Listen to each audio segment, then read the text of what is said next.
God takes it very personally.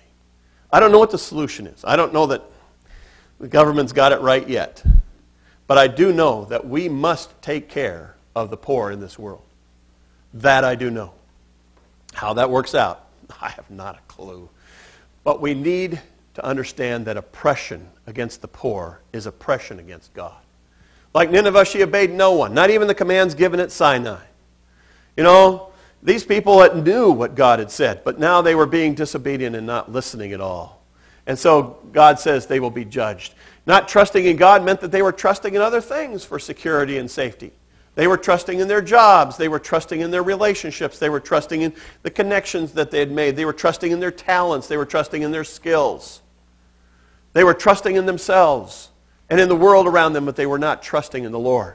And God was going to judge them for that. The 8th and 9th sins are sins against the population, sins that they had done to people. And the last sins are sins against both God and man. And so he talks about sins of the sanctuary, because they had been commanded to follow these things, and they weren't, and that hurts God, but it also hurts themselves, because they were not worshiping correctly. False prophets at the temple were a constant problem throughout Israel's history. And they're still a problem, because we have lots of people who claim to be believers, who claim to be good preachers, and they get listened to, but they're only in it for their own power. They're only in it for their own benefit. They're only in it for what they can get.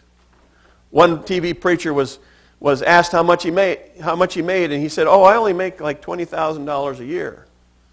Well, then the reporter said, "Well, how many people who make $20,000 a year wear Gucci loafers and have Armani suits?" You know, he was in it for the power. He was in it for the money. We have to be constantly aware of how we spend our money. God's priests were no better. They polluted their sacrifice by entwining the worship of God with the worship of prosperity. And we have to be very careful about that. Are we sucked into that religion that says materialism will protect us and materialism will solve all of our issues? In contrast, verse 5 describes the faithfulness of God. It is an amazing verse of comfort in God's faithfulness. Morning by morning, new mercies we find. The Lord within her is righteous. He does no wrong. Morning by morning he dispenses his justice, and every new day he does not fail. I was listening to George pray this morning, and he starts off with his prayers with, "Today is the day that the Lord has made, and we can rejoice. It is because morning by morning he does not fail." Every day is the same.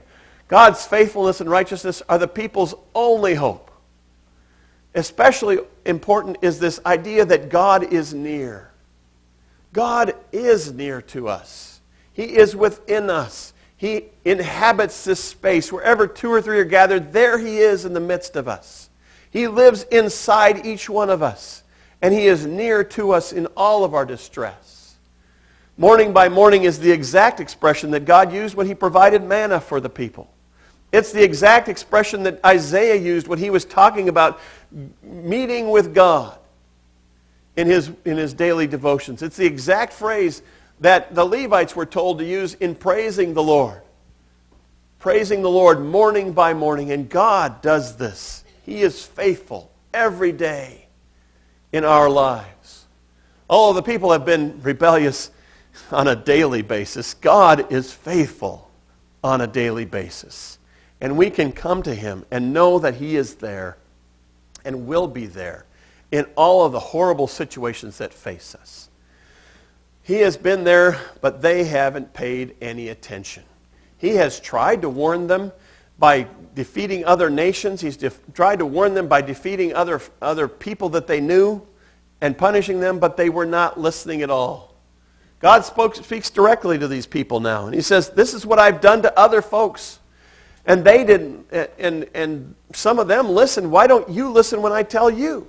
Before this comes and happens to you. But still, Jerusalem refused correction.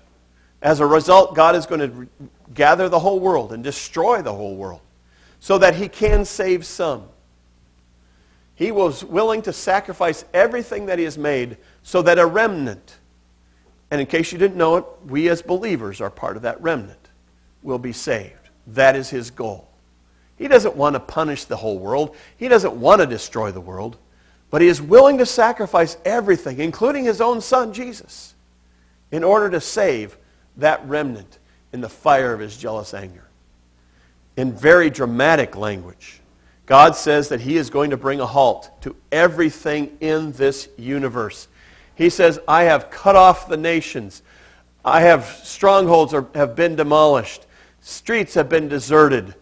No one is passing through. Cities are destroyed. No one will be left. No one at all, except those who are humble and meek. Every arrogance in this world is going to be done away with. Over the years, the prophets had delivered this warning again and again to Jerusalem.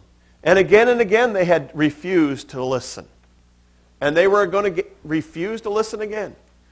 Although at this time there was a great revival, it would soon end because they weren't listening to the Lord. The result is a visit from the Lord. Somehow or other I got my transitions goofed up there. Visit in the Old Testament in Hebrew is a neutral word. It can mean visiting you with good things, and it can mean visiting you with bad things. In fact, in chapter 2, verse 7, it is translated in the NIV to care for, because God is visiting us with good things. But here it's visiting them with bad things. He is punishing them. And so we see that God visits his creation first to bless them, then he visits them to correct them, and finally he has to visit them in their rebellion. And he visits them with judgment. In verse 8, he starts to say that he is going to call himself to testify against these people, against the fact that they have not listened to him and not followed after him. And this consuming judgment is not just for Jerusalem, but it's for the whole world. And it includes us. Now, very specifically, these chapters have to do with the people of Israel not following after the Lord and being judged during the exile. But the way Zephaniah talks, the whole world, all the streets, all the cities, no one left, it expands that to not just talk about the destruction that happened in 586 BC, and not just the destruction that happened in 70 AD, but the destruction of the entire world. And it can also refer to the destruction of your world. Not the destruction of the world, but your world as well. When you have disease come into your life, when death enters into your world, when the